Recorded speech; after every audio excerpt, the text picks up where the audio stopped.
All right, here we go with the next step, which is going to be the creation of our assembly of the train. So we'll go to New. Again, this is all on Inventor.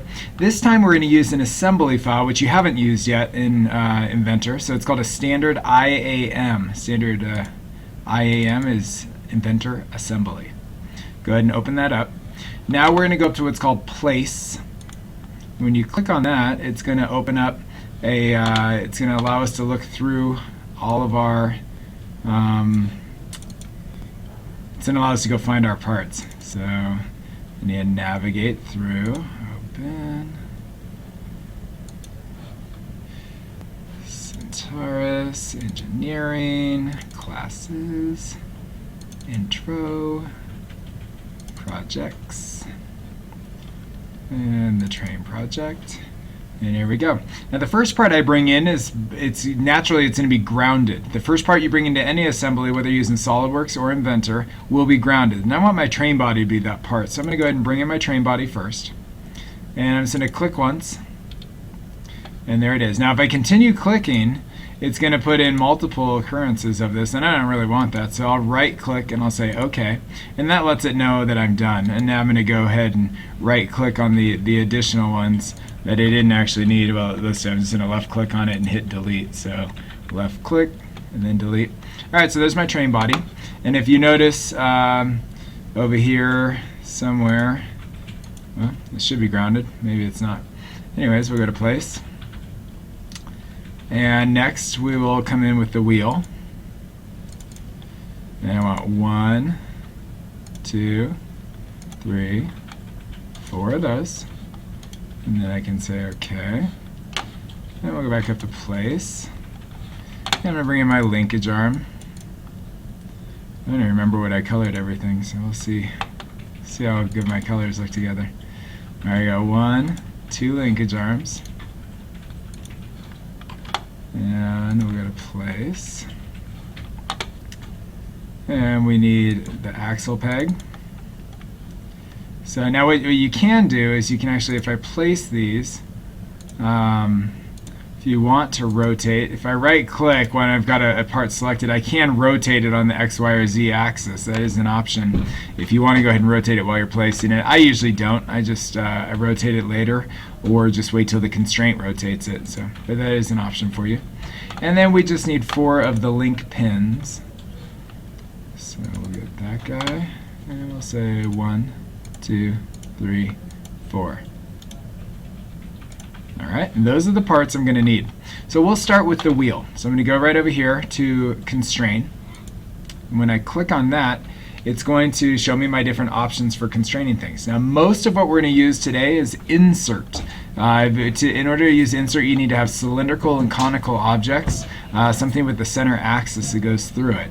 And so most of what we're doing, actually everything we're going to do has that. So I'm going to go to Insert right here. And I'm going to tell this little circle of this wheel, and I want it to be right with this little circle of my train body. And you hear that nice little noise of it popping together. And we'll hit Apply. And then I'm going to tell this little circle of the train body to be right with this little circle of the wheel. Apply. Now my train body, I just saw it move, and I don't really need it to move. It's almost easier if it doesn't move. So I'm just going to right click on it, and I'm going to come down here and say Grounded. And what you'll notice now for my train body, there's this little pin, this little thumbtack looking thing that goes through it, and that's telling us that the train body is now grounded in place. Okay, I'm going to go to Constraint. Now this one will be slightly different. I'm going to keep it on Insert, but I'm going to tell this circle, I'm going to say I want it to be right with this circle here.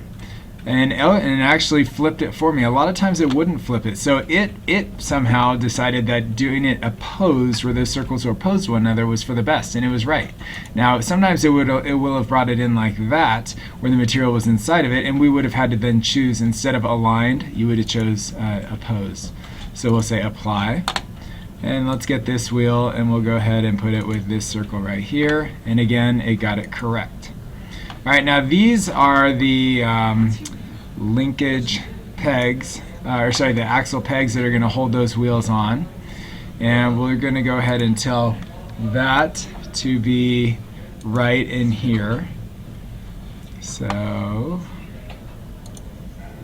I click those two and it snaps right into place. I'm going to hit apply. And we're going to do that for all 4 of them. So we'll choose that one and tell it to come right to that circle and apply. And then one right there and apply. And that last one, that circle should be with that circle. Okay, those guys are all in. Now we're going to do the linkage arms. There's 2 of those. And I'm going to tell that circle to be right with, now I don't want it to be with this outside circle because it won't actually be on it. I need it to actually be with this circle right here. So I'm going to click and apply. Now it's actually in there, and you can see that the purple part goes through the hole. So I'll say apply. And we're going to want to make sure these 2 are together also. So I can tell this outside circle to be with this outside circle. If I chose one of these, it would give me an error because they can't actually be coplanar, but it can be coplanar with this one. So I'm going to lock those 2 together, and hopefully it's going to let me. Uh-oh. Gave me an error. Let's see about that. This spins. This moves. Should be able to go right there. Well, let's try this instead. If that worked for you, great. If it didn't work, try this. Now we're going to do an insert constraint. And I'm going to choose this circle right here. And I can just choose this circle. This is an arc, but it has the same center point as the inside circle on the other side. So not this side, but on this other face. So I'm just going to choose that. And see if it actually works. Yes. Apply. Okay, so now if we wanted to, we can look at that wheel and we could say, hey, when I spin one wheel, now both wheels spin together. Okay, now you see that it did a little jet where it went back. We'll fix that in a little bit. But we got that together, and that's good. Let's go ahead and put the other linkage arm. So we'll go back to constraint, and let's tell this circle, gotta select insert, this circle should be right on here, and that looks good. Okay, and one last time, and we'll say the arc on that far side should be right with that, and apply. Alright, and now let's just test it out and make sure that it spins, and it does. Okay, now we're just going to put a couple constraints on here, and you'll see why in just a second. So the constraint is basically a rule that we're applying. And so we're going to go to motion constraint. Actually, we're not. We're going to go to angle constraint right here. And we're going to choose this first one, which is called directed angle. And we're going to say that this axis on this rear wheel needs to be locked to this axis on this front wheel, and that'll prevent the buckling from happening. So that when one of the wheels spins, the other one spins right with it, and it doesn't ever reverse direction. Now we're going to do the same thing on the other side of the train, and we're going to tell this rear axis and this front axis to always be locked together. And you see the 0 degrees. That means they're going to be parallel. Okay? Then we're just going to do it one more time, and we're going to say, hey, this front wheel over here and this front wheel over here need to be locked together. But just to kind of spice it up, instead of using 0 degrees, let's say 180 degrees, and that means they're going to be opposite. So instead of having a train where the wheels are spinning together, you're going to get a train where the wheels are spinning opposite of one another. So that 180 degrees will allow that to happen. So hit apply. We can go ahead and close our constraints. And now when you spin one wheel, you see that all 4 wheels spin together, and you don't get that buckling effect of where one spins forward and one spins back. That is the assembly. You go ahead and save that and submit that, and you can move on to the next step. And I just noticed that I'm using a train engine that does not have a smokestack on it. So anyways, yours has a smokestack. And I also just noticed that we didn't put the link pins in, but those are easy, so let's go ahead and throw those on real quick. So we'll go back to insert, and it's just a matter of saying, hey, this circle right here needs to be with this circle. Any of these circles will work because they're all on the same plane, so I could just choose that one right there.